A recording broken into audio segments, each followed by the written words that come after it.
Hey, Hello, how are you? I'm good.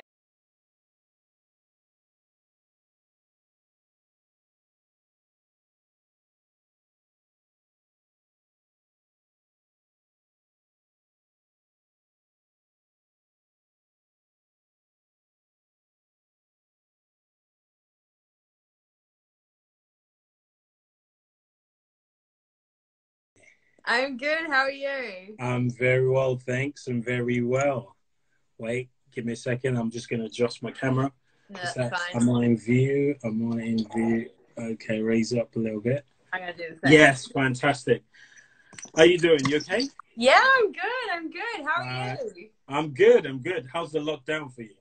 I'm I'm okay. I'm actually not finding it that bad, but I'm quite used to this lifestyle Mhm. despite how active I look on Instagram. Oh, really? You look like on Instagram, it looks like you're always out. You know, when I follow your stories and your page.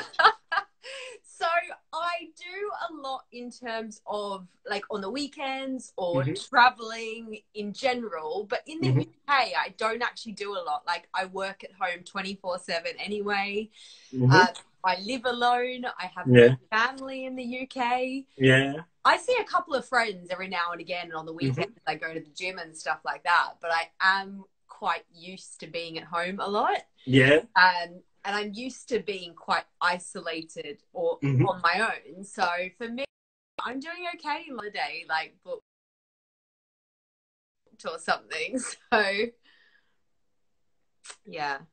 Yeah. So what's your routine been? What's your routine? My routine. I'm quite good at. I'm still working a lot during this from home. Hmm. So each day I'm quite an early bird anyway. So Hmm. I tend to get up most mornings, 6:30, 7 a.m., have my coffee, watch some of the news. Hmm. Um, in moderation. I'm trying not to watch too much of it because I Yeah. think Hmm. all we hear is the same thing. Hmm. Hmm. So in the mornings tend to do that till about 7:30, and then I do tend to exercise from home every morning from 7:30 till 9 a.m. Okay. I do a home workout. Yeah. I'm not one of these massive celebrities with a home gym or anything like that. Hmm. I'm just Hmm. making do with what I have at home, Yeah. using some weights, using an old exercise bike I have, a skipping Okay. rope. So Okay. every morning I religiously work out because that's what I used to do anyway. So I'm Yeah. not changing my normal lifestyle. Yeah. Yeah. Tend to have breakfast, get Hmm. going, start working for the day. And I Okay. try to be quite routine during the day in terms Hmm. of still sticking to my work, sticking to my lunch break, Hmm. doing those kinds of things. Okay. And then when I finish it, I try to finish up work and go for a walk outdoors in the afternoon, Hmm. out of the house, get some fresh air, Hmm. see some people. Hmm. Hmm. And my evenings tend to be sort of for my personal business and Yeah. working with some clients, but also to chill out, turn Yeah. off, switch off from the world. That's Um, good. I'm quite over looking at my phone. I'm Yeah. not someone that likes to FaceTime a lot or do any of this. So That's good. That's good. yeah, Oh, even though fantastic. yeah, I try to sort of keep my day Hmm. still quite routine and quite not strict. It's just what I would normally do, and I think What you we need. normally do. So Yeah. so let's circle back a little bit, right, to Carli, right? A number of people probably viewing, I mean, watching this within my network that are thinking, who's Carli? I'm sure people within your network already know you.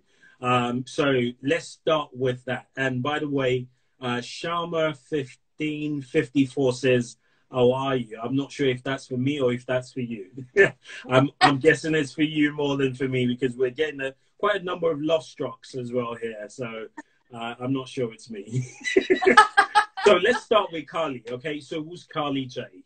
Okay, so Carli Jay is an Aussie girl, grew up in Australia, never was really into health or fitness. Hmm.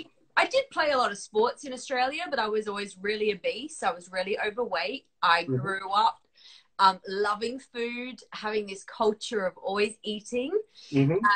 I was morbidly obese throughout my entire life. Mm-hmm. Got to the age of 24, so 10 years ago exactly, just this weekend gone, I left Australia, went backpacking the world. I traveled 25 countries in 7 months to get to the UK. Oh, wow. I arrived here with 1 bag of clothes and like 100 pounds to my name. Okay. And I made a life for myself in the UK. And was that your first time coming to the UK, or had you been a few times? No, so my mum's actually English. I'd been here as a child and when I was 17 once. Okay. So I got to the UK and the idea was to work here and then backpack and travel back home another way. But within a very short span of time, I ended up falling in love with the UK, staying here, shipping all my stuff over from Australia. Oh, wow.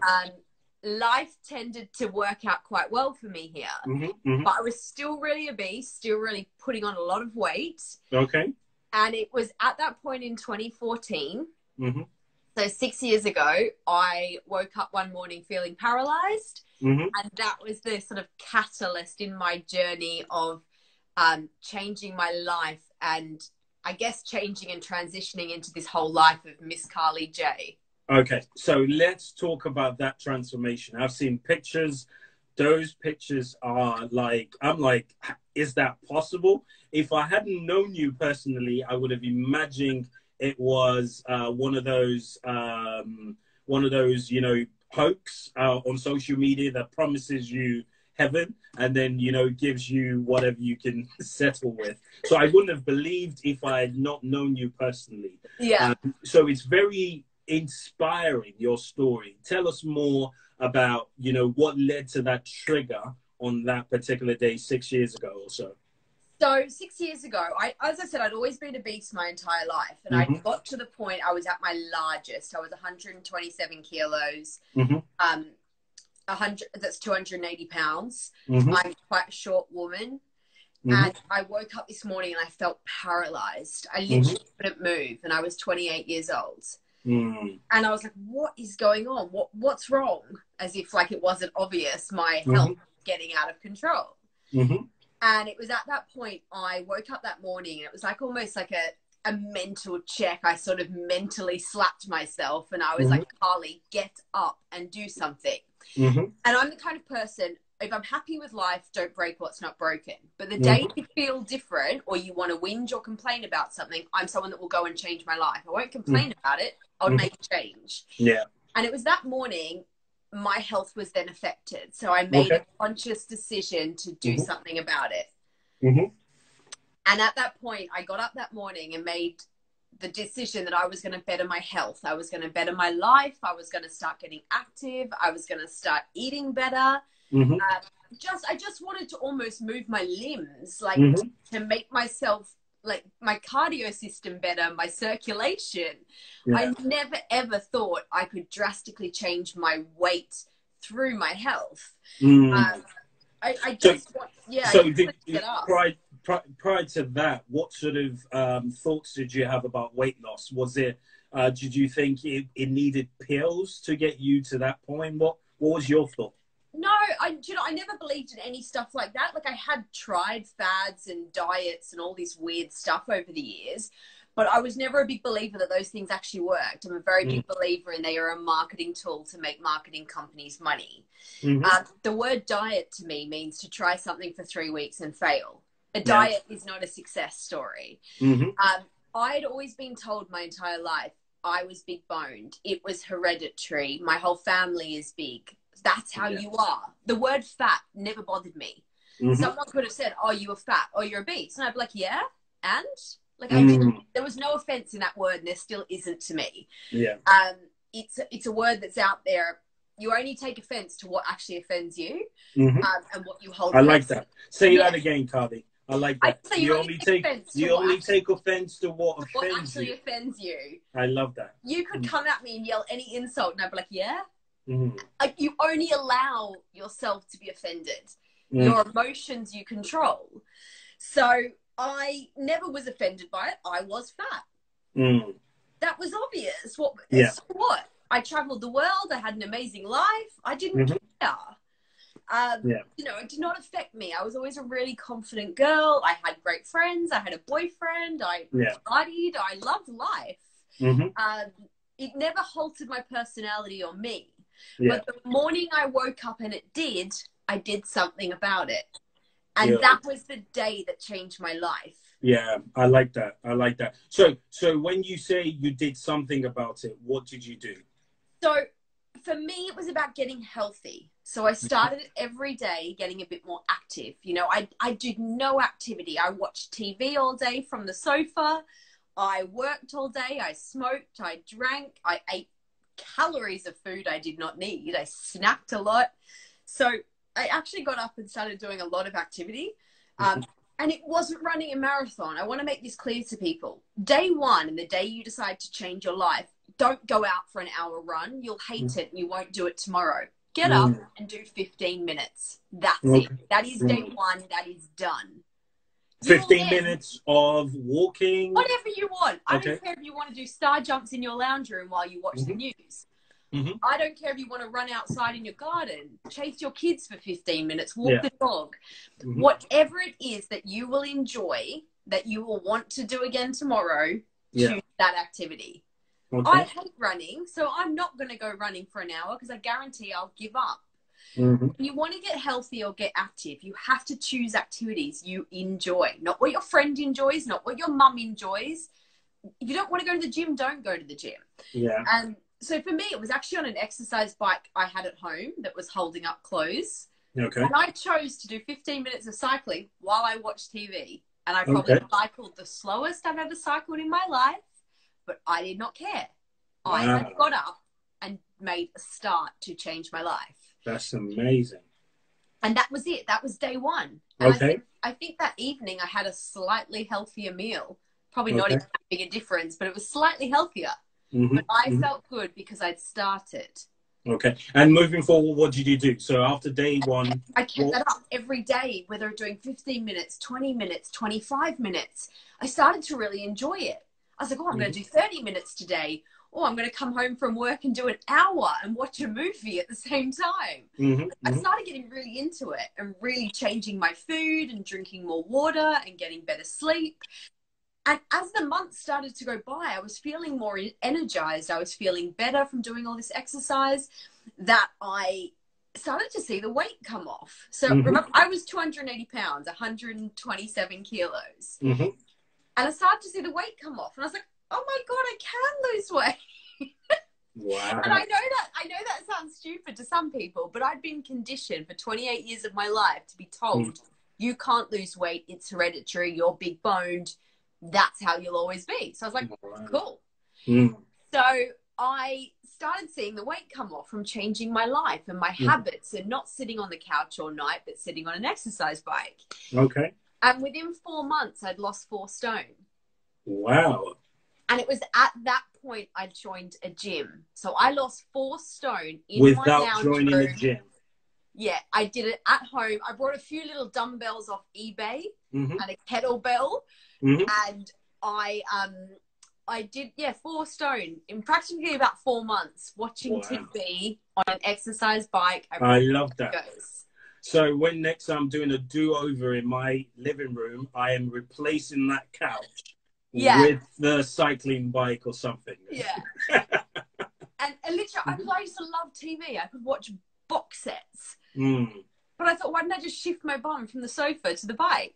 And that's exactly what I did. And it was just about moving my body, getting healthy, eating better meals.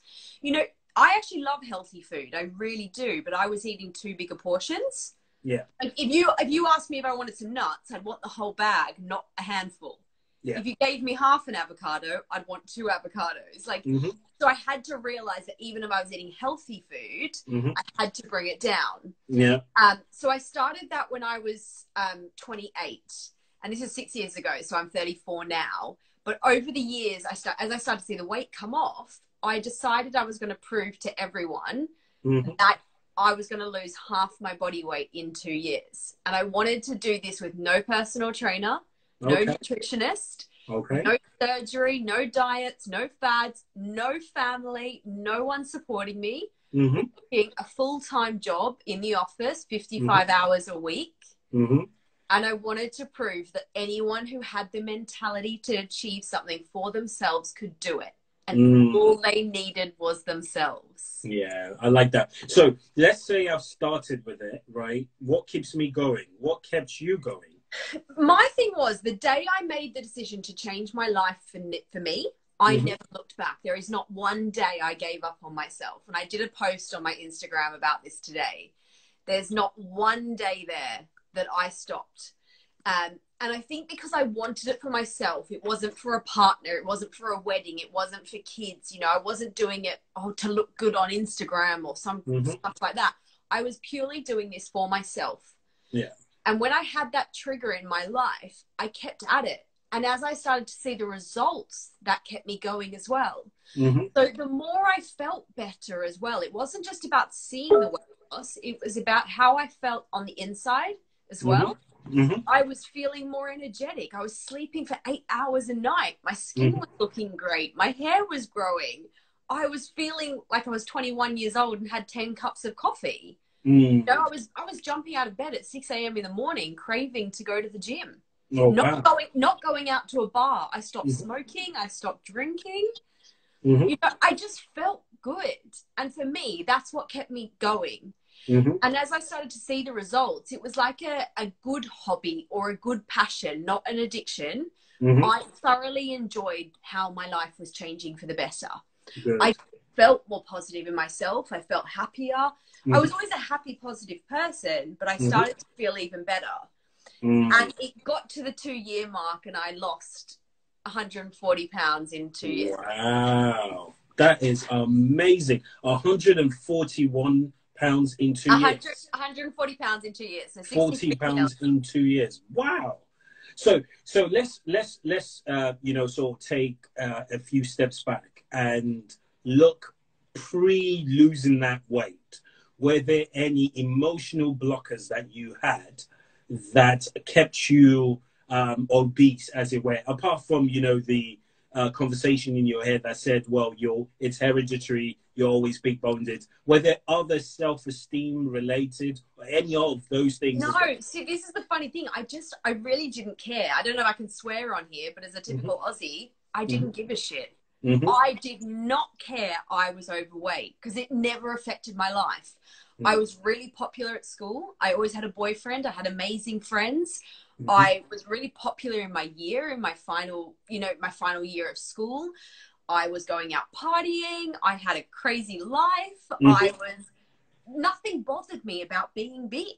I like that. To me, it wasn't a big deal. I was like, so what? I was overly confident still. Yeah. It's not like there was anything there that was majorly bothering me about it. Yes, I noticed I was different, but I just didn't, like, honestly, I didn't care. I didn't give two So it sounds to me that you're saying do it for you and not for anybody else. This is the thing. I guarantee if tomorrow your wife tries to tell you to lose a few pounds, or you've got a wedding coming up or a holiday, or your friend starts going to the gym and wants you to come, you'll go for a few weeks. But eventually when it doesn't suit you anymore, or you're not enjoying it because it was their goal, you will give up. Yeah. Yeah. So this is the thing. When you want something, you'll work hard for it.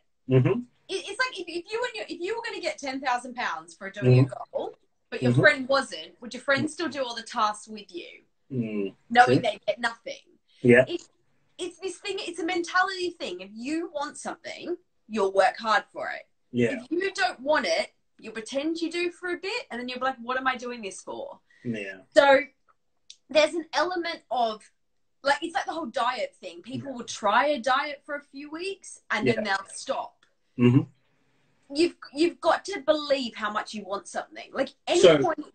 So sorry to cut you, Carli. No, it's fine. Now, if I just don't have the passion or the emotional drive, or better still, in your case, I don't have that trigger yet.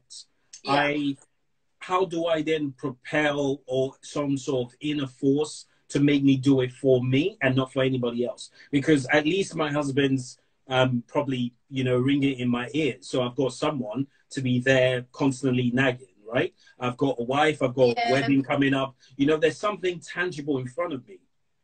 You will start to resent that thing. If you don't want it, the nagging will become annoying. You'll start to avoid it. You will make excuses before you know they're even going to nag at you.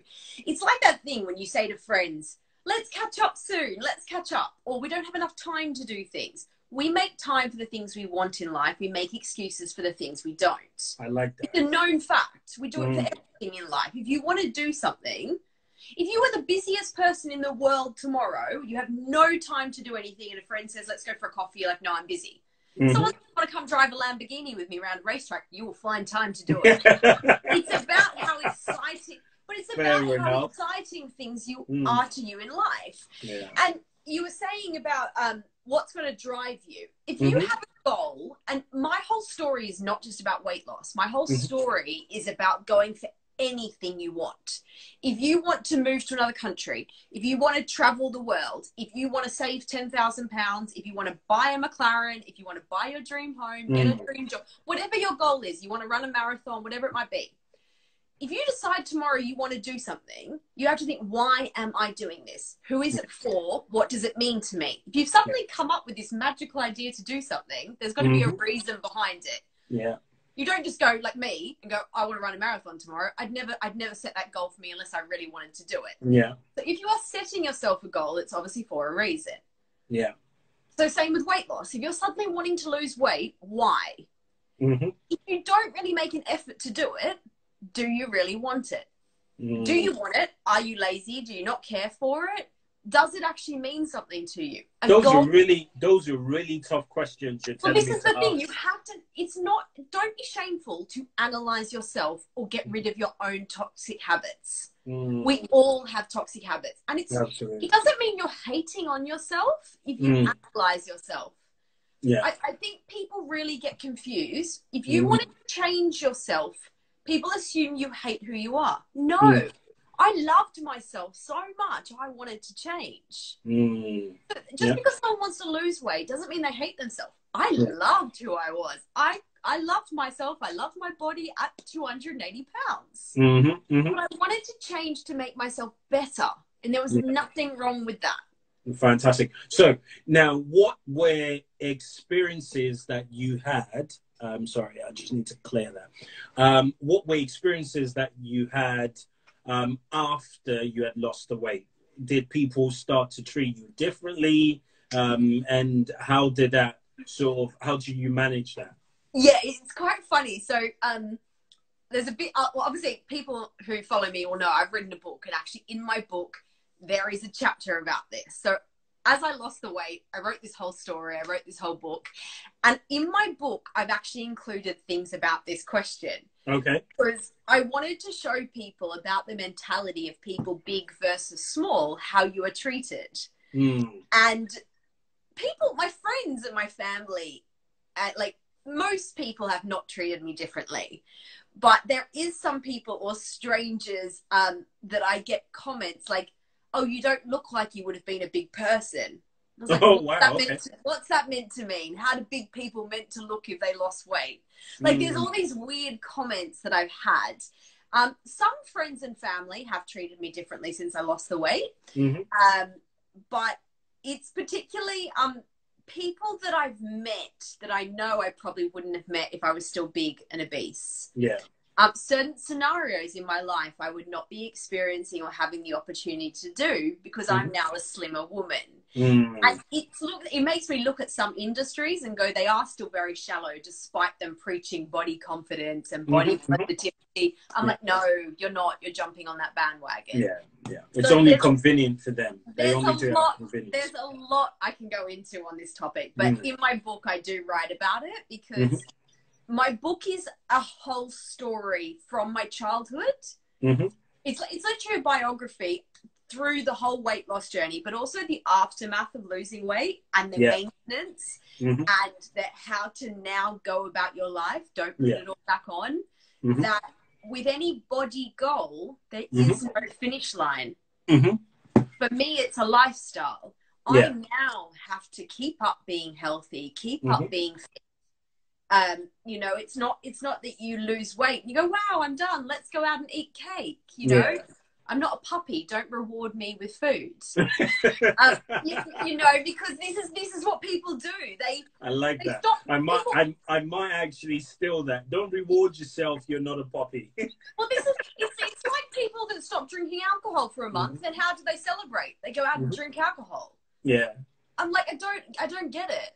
So it's like for me, I was always positive. I was always a happy girl, even when I was 15. And I'll tell you this thing about rewarding yourself, and you need to reward yourself with significant memories, because it will remember how you feel.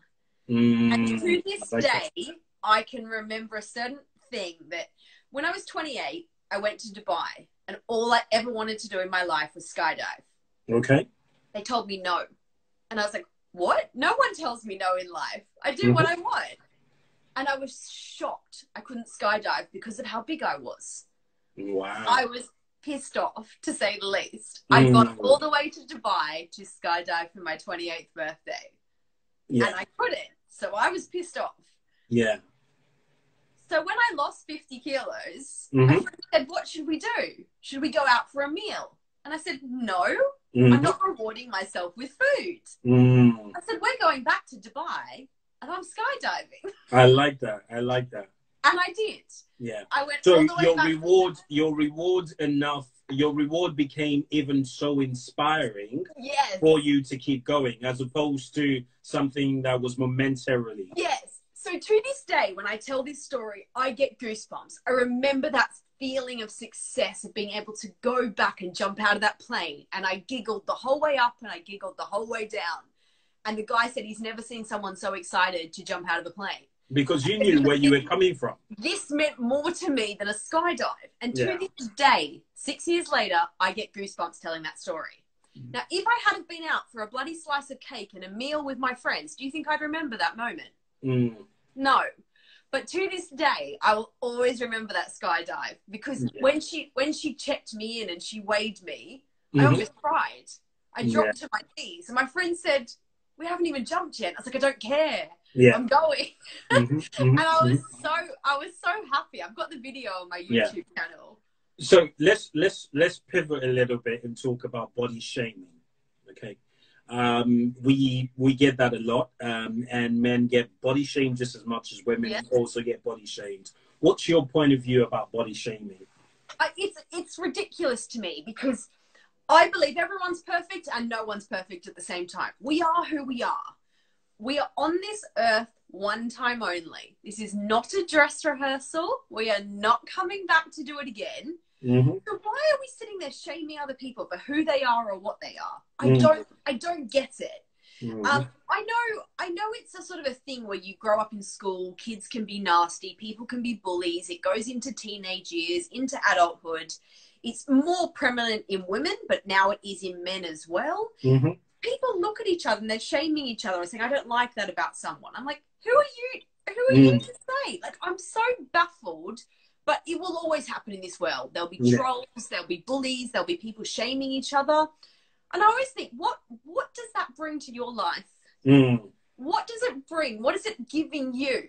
Yeah. Like I said to you before, someone could walk up to my face. They could tell me I was ugly or fat, or I had big ears, or I'm short, or they don't like my freckles. And I'd be like, thank you. Have you got freckles? Yeah. I didn't know that. In the sun. When I go in the sun, I get loads. I love them. I love them. But whatever it might be that someone says to you, just thank them. Yeah. Because I'm like I said to you before, you only take offense to what you find offensive. What you find offensive, yeah. Absolutely. So if someone walks up to me and says you're fat, I'm not offended by that word at all. Yeah. If someone says, oh, you're really short, I'll be like, yeah, thanks. Yeah. But I don't get, you only allow offense in if you are offended by it. No, absolutely. So now let's then also look at when you're slimmer now, reactions of people. Some people are slightly different. Family members don't treat you differently, but some people treat you differently. I don't know if you've had sorry. need to keep Sure is. stopping that. And he puts me off my notifications. That's why I turned off all notifications on my phone, except from my daily reflection and important emails. I don't have Instagram notifications. No, I'm just saying, I don't have WhatsApp, anything. Yeah. So, the question is that, so I don't know if you've addressed it publicly, but you've actually posted about your body work that you did, the surgery that you did, enhancement in a particular area. I don't know if you wanted to talk about it. I'm very open about it. There's a whole post. So tell us about that. Yeah. You know, what you did. I don't want anyone to get confused and think I've had any kind of weight loss surgery, because I'm actually against weight loss surgery. Okay, fantastic. And again, I do a whole chapter on this in my book. I don't believe weight loss surgery solves any of your habits or problems. You will still have the same heart, the same bad cardiovascular, the same bad circulation. It doesn't get rid of any of your eating habits. I truly believe you need to do weight loss naturally if you possibly can, because you need to go on the journey of getting rid of your toxic habits. And you also need to allow your skin to go back. Weight loss surgery does not solve those things. But so aside from that, I never ever wanted to get weight loss surgery. Yeah. But after that, I did choose to go through breast augmentation, because that was something I'd always wanted to do for me. Okay. Even when I was big, I actually had always wanted to do it. But I knew if I lost the weight, that would be the right time to do it. And for me, I did it because I actually felt like I'd had my boobs removed when I did the weight loss. Naturally, that is an area that women lose weight. And through that, I felt like they'd gone. I was missing part of my body. And that is the one area I could not create myself. I can go to the gym, I can tone my legs, my stomach, I can grow a bum, all that kind of. You can't create breast tissue without having fat. So it was the one area of my body I could not change through exercise. Okay. So that was the reason I chose to get them back. In terms of, and when I woke up from surgery, that was honestly my first thought. I was not in any pain. Yeah. Nothing. I literally woke up and I went, oh my God, they're back. That was actually my first thought. Yeah. And that's what made me realize I knew I'd done the right thing for me, not for anyone else. Yeah. And I do talk a lot about that on my page, and I talk about in my book about surgery. On the top of my page, there is a highlight reel, one of the stories that people can actually go and watch about my full breast augmentation, because I think it's quite important. I'll never hide anything about my journey or me. I'm a very open book. Yeah. I stand there in bikinis when I was big. So yeah, that was part of my journey that was quite important to share. So on that point, I've heard conversations, or I've had conversations with some female who are totally against any form of body enhancement, because they believe that, you know, it's beyond natural. It's not the natural way. If you were created, if God wanted you created with a big bum, he would have done it, or a big boobs, he would have done it. And regardless, yes, you lost it because you did the weight loss, but well, it's your decision to have lost it. So just live with it and don't make any enhancement. How do you respond to such people? Everyone's allowed their own opinions. Some women may want them, women may not. I'm not here to live their lives, and they're not here to live mine. I'm here to live my own, and that is my responsibility for my lifetime. Yeah. I am here to do my life. When I'm a 90-year-old woman and passing away, do you think I'm going to look back and be worried about that woman's opinion? No. True. I am not going to give two shits about her. I probably won't even remember. Yeah. You have to remember to live your life for you. And my ethics and my morals that I live by is, as long as I'm not doing anything malicious to anyone else, I'm not purposely being nasty or anything like that. I'm not hurting any animal or child. I am going to do what I want in my life. Yeah. And I don't, like, as long as I'm not doing anything nasty and malicious, I'm going to live my life. My boob job is not affecting someone else. Yeah. So if I choose to do that, that is my decision. If someone has a problem with it, that's their problem, not mine. Not yours. Fantastic. So, Yeah. and going back to, you won't even get offended by it because you don't take offense. Yeah. This is my thing. It's like, it's not my problem. Mm. I wake up happy each morning. I wake up grateful for the life I have. Mm-hmm. I'm happy with my decisions. Yeah. If I wasn't happy, I wouldn't do it. I don't do anything in my life I'm not happy with.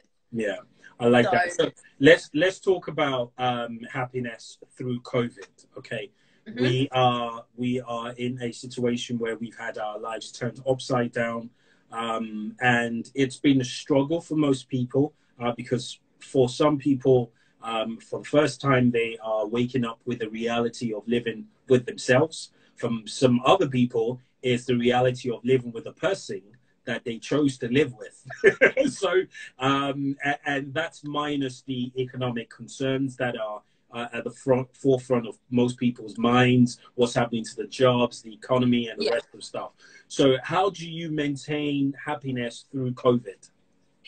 I believe what's happening at the moment is obviously a very, very horrible thing. I'm not insensitive to that fact at all. There is hundreds of thousands of people losing their lives all around the world. Their families are affected by that.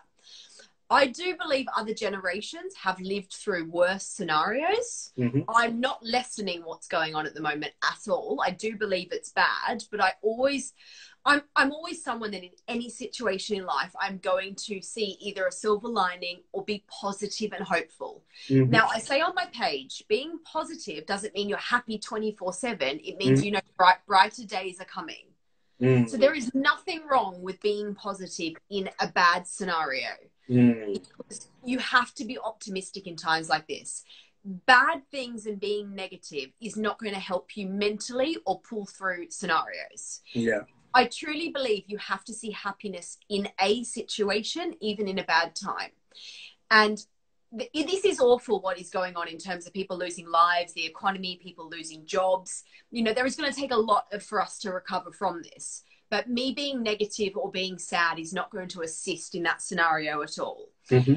I am fortunate enough, I am still working. I have a job and I have a roof over my head. Mm-hmm. I don't have anyone else to support me, though. I only have myself. Mm-hmm. So I have nothing to fall back on. Mm-hmm. But I am still working hard. I'm still blessed and grateful for the job and the work that I am doing. And I am very blessed and grateful for my health and my home. Yeah. And I think if I wake up each day and I'm thankful for those things, I have a lot more than some other people do. Yeah. So I am trying to remain quite positive. It sounds to me that this gratefulness and thankfulness and positive, the importance of being positive is not just a mantra. It's actually real. It helps you through times like this, for example. It's literally my way of living in this situation or not in this situation. And I think it's important to remember to be like this all year round, not just when something bad is happening in your life. Mm-hmm. But on the good days, we have to appreciate them. And on the bad days, we have to appreciate them. Yeah. And I literally am grateful every morning that I wake up and every night I go to bed. I say 5 or 6 things that I'm grateful for in my life. Yeah. 5 or 6 things, you said? Yeah. Whether it be I'm grateful for the car I drive, I'm grateful for the paycheck I take home, I'm grateful for the trees outside my back garden. Mm-hmm. You know, I'm grateful for the water I drink. It may be something small or big. Whatever it might be, you still have to remember there is going to be a lot worse people in this world than you right now. Mm-hmm.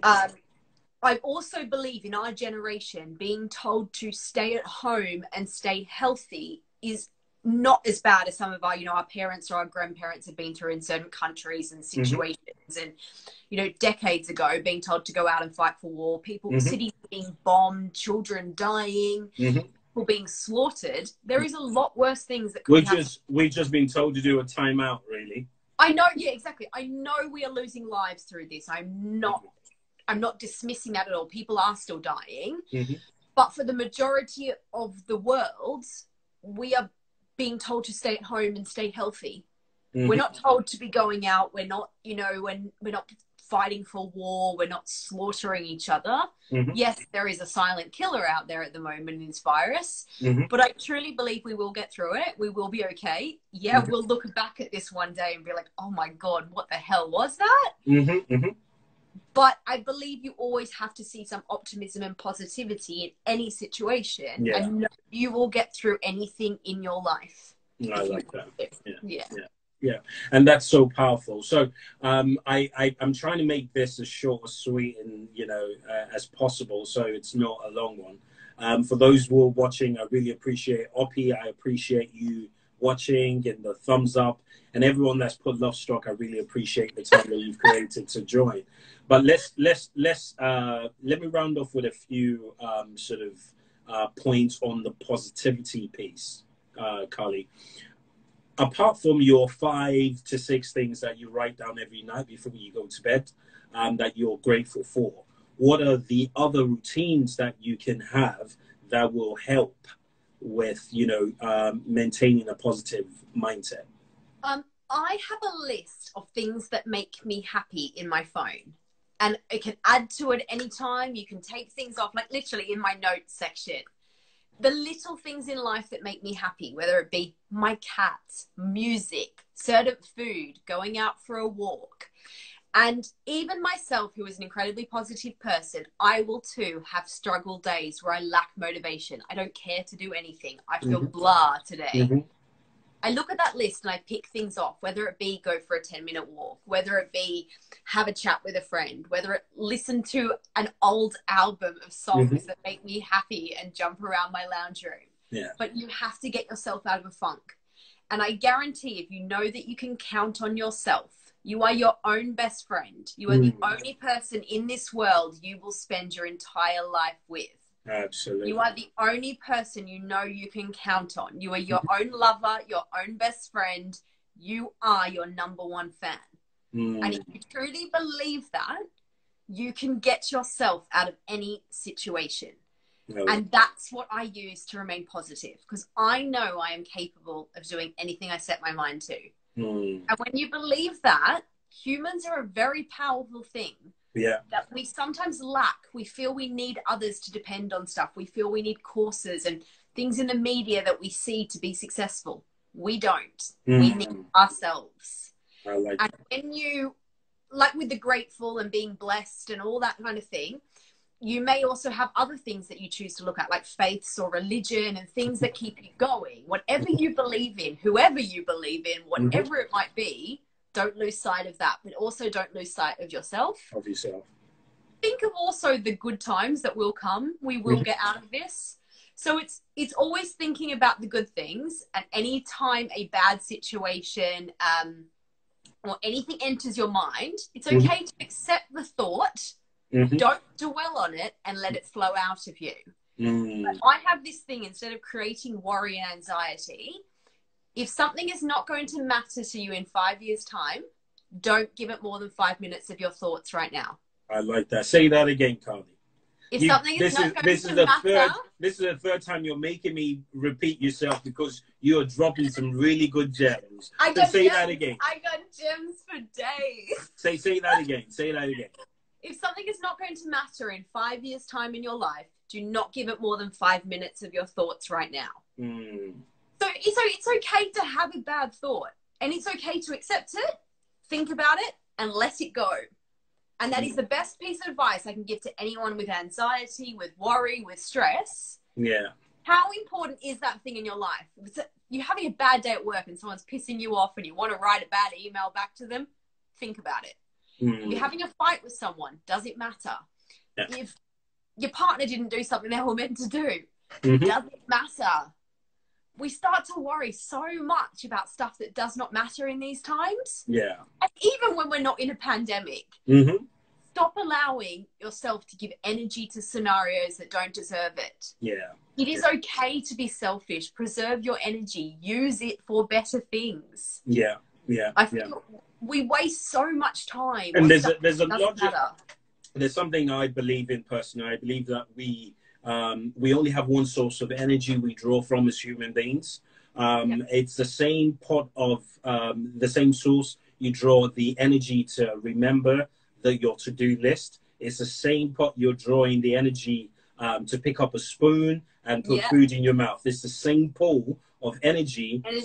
That you are using to, practice self-control in any time. Maybe you're going to the gym. So why would you deplete that, by worrying about something else? Because By the time you're spending that energy, you could be spending that energy in something more productive than worrying.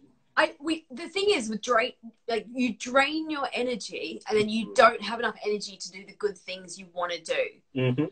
Like think of your energy as currency. Would you hand out £100 to all the bad people in your life? No. You'd keep that for the good friends and the good people. Yeah. Use your energy as currency, because it literally is. It is going to get you through your days. It is going to get you through your life. When you are full of good energy, you can do more good things. When you are empty and drained, you become irritable. You become anxiety. You don't sleep well. Yeah. You need to get yourself in a good circle. Keep it going. If you're going to define good energy, what's good energy? Oh, good energy could be anything. In terms of like, how do I find good energy, or what do you... No, what would you define as good energy? How would you say, oh, right now I've got good energy flowing in my body, or I don't have good energy? It's a feeling and like a vibration. Like, I'm very big on natural energies, vibrations, quite spiritual and holistic kind of person.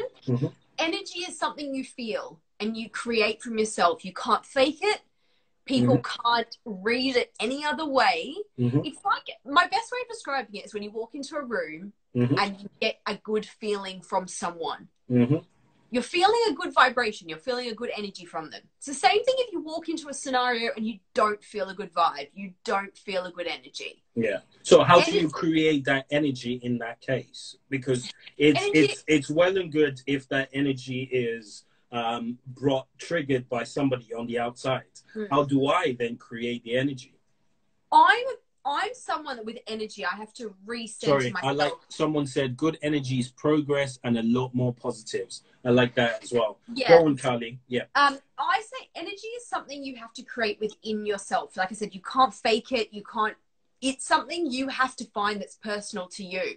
What may create my energy may be very different to yours or anyone in the comments. It is something you have to feel as how to recharge yourself. How do you give your phone energy? It's through recharging it, through electricity. People are the same. Plants are the same.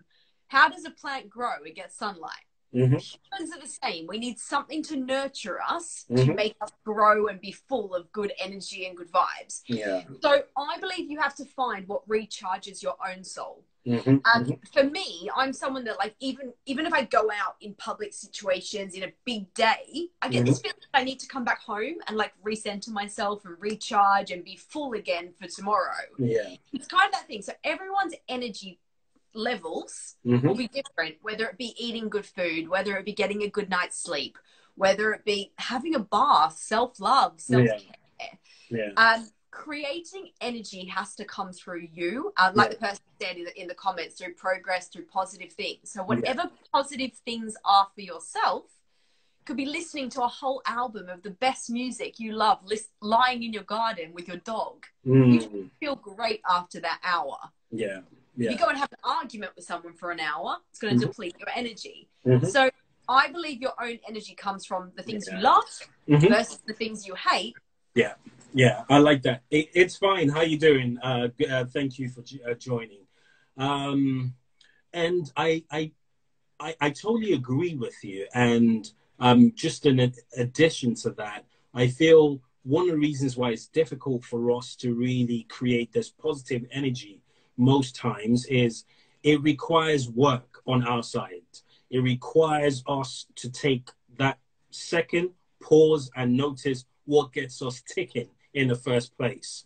To be present at the moment in order for you to even know what makes you happy. Because so many times I have conversations and you're talking to someone and someone's saying, no, I want happiness. I want to be happy. And the question is, what's happiness to you? And someone just goes blank and they repeat and they say, well, I just want to be happy. I want to be happy. There's no other way to say it but happy. I'm like, okay, you know, happiness means different things to different people. What brings you happiness is sometimes different from what brings me happiness. So it's very important for us to also take note and start to put those things down and write those things that really bring us happiness, as well as having a gratitude list. like I said, that list in my phone of everything I have that makes me feel happy. One of the happiest things I love in this world is being near the ocean. If I'm ever in a bad mood and someone takes me to the ocean, I'll be the happiest kid in the world. I don't know why. Being near the ocean, sunshine, sun in my eyes makes me so happy.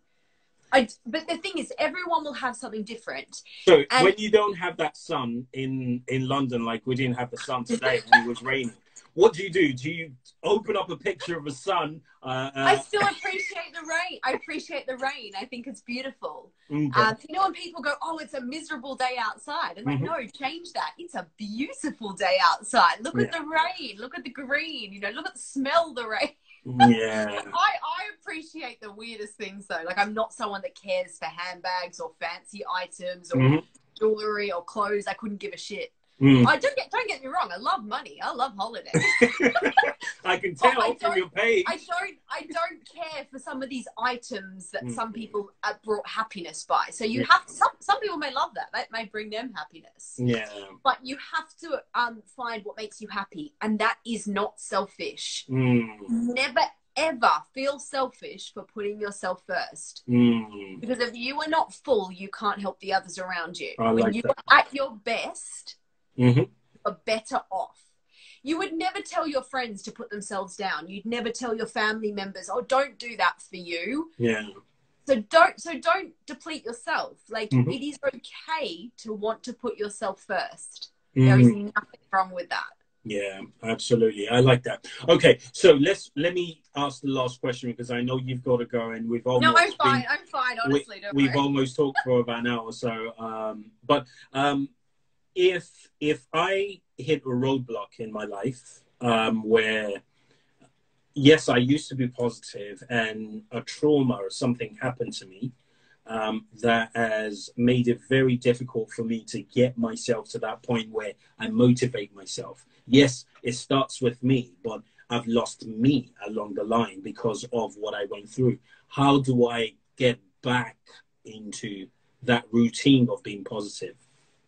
I think there's nothing wrong with going through a bad time, and it's saying to yourself, this is okay. I am allowed this time. Because you'll get yourself into a bad rut if you start thinking, oh my God, I need to be positive. I need to be positive. I can't do this. You know, I'm going through a bad time. I need to get myself out of it. That will almost keep going round and round in your head. If you're going through a bad time in your life, accept it. It is okay. Take that on and say, I'm allowed to have this time. Yeah. Sometimes we need to come down to get back up. And there is nothing wrong in that time of asking people to help you or finding support that you may need to get you back to a place you want to be in. Yeah. Like I said, I'm someone that can do a lot myself, but if I ever needed help, I'm not afraid to ask for it. So if you are in a situation, a trauma, where something has happened in your life, you may need outside help to get you back to a positive level. So when we say you are all you have, it doesn't mean that you cannot get help when you need it. Exactly.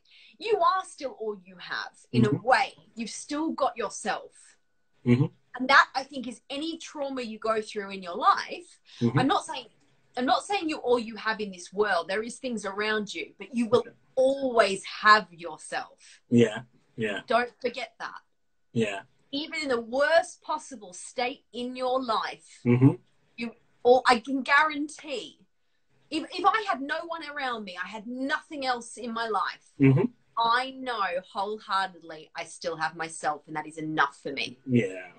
I don't need anything And that else. Is very comforting, isn't it? That is the thing. At any second in your life, from birth till death, you have one guarantee. Yeah. And that is yourself. No matter what state you come in, no matter how down or how happy you are, there is one thing you can always count on. Even if you are down, having a trauma, you would always have you. You always have you. Yeah, yeah. And that is your power. That is a human power, I think we forget. Yeah. And now there's some people think that's self-centered, you know, in nature. When you say that to people, aren't you encouraging people to be self-centered and only look out for themselves? No, I think that's the wrong way of looking at it. I'm not saying don't look out for others. I'm not saying don't help others. I'm saying as long as you have yourself, you'll always be able to get on with life and do other things. If you have yourself, you can help others. If you are at your best, you can give more to others. If you are at your worst, you may not be able to help others, but that's when others come and help you. Yeah. So when I say you will always have yourself, it's not a self-centered in a bad way. It's a self-centered to be able to create more. Yeah. Yeah. The way you've got to look, like you've got to change the way of thinking in this world that if we help ourselves, it's selfish. No, it's not. If we help ourselves, we can help others. Yeah. Yeah. So really starting from the reorientating yourself and understanding that it's not selfish to look out for yourself, because as a matter of fact, the premium you place on yourself will determine what you have available to give to others. Yeah. You know, you cannot give what you don't have. Exactly. It's like the whole jar mentality. If you've got nothing left in a jar to give, you can't share that. If your jar is full, you are full to the brim, taking care of yourself, you're more likely to help others. Yeah. If you're feeling good as a person, you're more entitled to give, help the ones around you. If I am in a depressed state, not feeling good, not keeping up my energy, not exercising, feeling miserable, ungrateful, it's most likely I'm not going to help anyone else. If I'm in bed all day, feeling sorry for myself, whinging, complaining, do you really think I'm going to go out there and help many other people? No, I'm in a vegetable state at home. Yeah. If I am at my best, I know I can give more. Yeah. So you have to take care of number one. You know, it's the same for a mother. If a mother isn't feeling well, if she is down, can she take care of her children? The mother is feeling good about herself. She's putting herself first. She's doing some exercise. She's going to have more time and more energy to spend with her children. It's that mentality I'm trying to get at. When you are better, we can help others. Yeah. And I believe that's a whole thing anywhere, wherever we are in the world. Yeah. When you are truly and powerfully like believing in yourself, you can also rub that energy onto someone else. Yeah. Yeah. Yeah. If someone sees you believing in yourself, yeah, and going, wow, she can do it. I can too. Absolutely. Absolutely. Yeah. And I guess the scary part for most people is how do you balance that with how can you do selfless acts, when you don't feel yourself, but you're still able to give. So official MoFabs, for example, was saying a truck needs to be fueled before it can provide fuel to others. Exactly. How do you then explain moments where perhaps I decide as a truck driver that rather than filling up my tank, that fuel should be distributed to others, and I would just stay stationary? I mean, aren't there situations like that? I think there is. As a human nature, we tend to give more to others even when we are not feeling well sometimes. Like in the mother's state, a mother is always going to put her children first. Yeah. A friend is always going to help out another friend if they see them down. We're always better at giving advice than taking our own advice. So I think as human nature and as a factor in life, we tend to do that. I think what actually we do quite well. We tend to try and give, and we start to feel unhappy so this is the whole mentality. I think more so in life, we tend to try to help others more than ourselves. Or someone asks for our help, we're always willing to say yes. Yeah. I don't think there's anything wrong in saying no sometimes if you know it's going to drain you more than good. Like I was saying before about don't feel bad about being selfish, or don't feel bad about saying no to some things. If you feel the no is actually going to benefit more. Yeah, yeah. I think there's a fine balance, and we have to use common sense. We have to be sensible in the scenario. Yeah. If you feel you need to give to someone, even if you're not at your best. And I do believe it will always be returned. Yeah. I'm a big believer in, what you give out, you do get back. But you should never do things for that reason. Yeah. But I do believe what comes around goes around. I'm a strong believer in that. No, that's powerful. Now, we've got 30 seconds on this stream because it's going to cut off. Oh, is but it? we will come back just to say the goodbyes and the roundoffs if we get cut off. So that's If we fine. get cut off, we'll come Yeah, back on. so we'll just hop back on for a few minutes. But that's so powerful because we need to start taking care of ourselves. And a lot of us have been traveling on an empty tank for a long time.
we're all born. Like, and I'm we're dead, living. so I wouldn't even know what they said about me. This is what I mean. You're not going to care about those things. Yeah.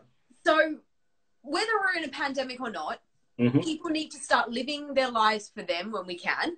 Yeah. But taking care of yourself and not feeling guilty for it, living your life for yourself. Like I said, this is not a dress rehearsal. We are not coming back.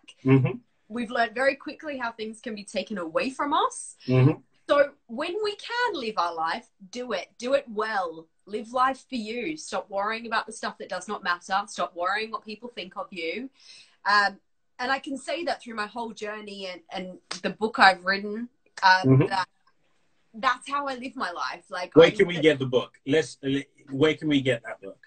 Let me show you. I love the cover. I went on Google and typed it in, and I saw reviews on Amazon and Goodreads. I was like, yes, you go, girl. So it is called Half the Size but Twice the Life, and you can probably buy it on about 40 bookstores worldwide. But it is at the top of my page on my Instagram. But yes, it's not just about weight loss. It's showing people you can achieve anything with the right mentality. Yeah, that's powerful. Carli, I really appreciate your time. We have talked for like an hour. We will do this again. We will do this again. This is the first time, and I've thoroughly enjoyed it. Thank you so much. I really appreciate it. Thanks, honey. I appreciate it. Fantastic. All right, everyone, thanks for watching. Do have a fantastic evening, and we'll speak soon. Thank you. All right, take care. Bye. All right, bye.